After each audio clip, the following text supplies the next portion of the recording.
वर्षा के दिनों में सीता गुफा में निवास करने को प्राथमिकता देती। वे सदा 3 भागों वाली गुफा का चयन करते।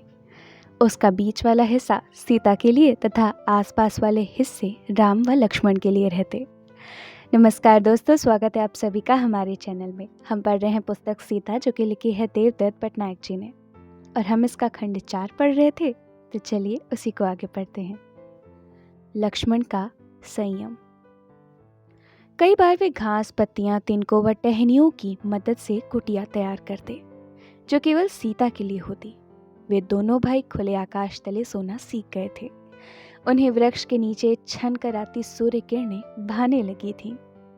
एक दिन की बात है, राम मृग्या के लिए गए हुए थे। सीता ने सोचा कि वे कुछ देर विश्राम कर लें और लक्ष्मण पहरे पर थे। सीता ने वृक्ष तले मृग छाल बिछाई और वहां लेट गईं। शीघ्र ही मंद स्मित प्यार ने उन्हें गहरी नींद सुला दिया। बाद में जब वे गहरी नींद में थी तो अचानक तेज हवा चली और उनके वस्त्र अस्त व्यस्त हो गए। सीता अपनी उघड़ी देह से अनजान शांति से सोती रहीं। जब राम लौटे तो सीता को इस दशा में पाया। वे सबसे बेखबर सो रही थीं। लक्ष्मण उनकी ओर पीठ किए वन की ओर मुख करके बैठे थे। राम बोले, अरे कौन है ऐसा जो इस प्रकार वृक्ष तले बेसुध पड़े सौंदर्य को उपेक्षित कर सकता है? लक्ष्मण भाप गए कि राम सीता की ओर संकेत कर रहे हैं।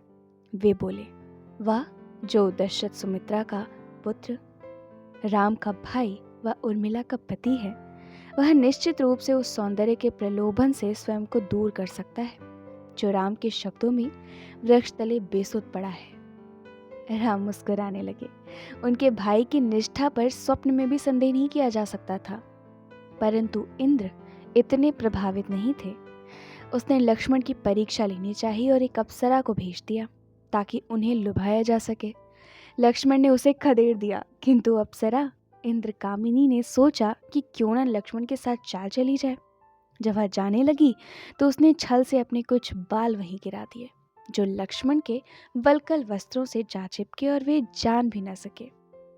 सीता ने संध्या समय सबके विश्राम के समय उन बालों को देखा तो वे सोचने लगी कि वह क्या था। फिर वे बोली, यह तो किसी स्त्री के बाल हैं। किसी सभ्य स्त्री के बाल लगते हैं, क्योंकि इनसे सुगंधित तेल की गंध आ रही है। लगता है तुमने अपने लिए यहाँ कोई पत्नी खोज ली है। यह तो स्पष्ट है तुमसे उर्मिला की अनुपस्थिति सही नहीं जा रही। जो बात परिहास में कही गई थी उसे गंभीरता से ले लिया गया। लक्ष्मण अपने पर लगे इस आरोप से इतने व्यथित हुए कि वे उसी अग्नि में कूद गए जिसके आसपास वे बैठे थे। राम किंकर्तव्य विमूढ़ हो उठे और सीता जोर से चिल्लाई। लक्ष्मण बोले, देखिए, अग्निदेव ने भी मुझे कोई हानि नहीं पहुंचाई। क्या आपको किसी और प्रमाण की आवश्यकता है कि मैं अपनी पत्नी के प्रति पूर्णतः निष्ठावान हूं? उस रात कोई नहीं बोला।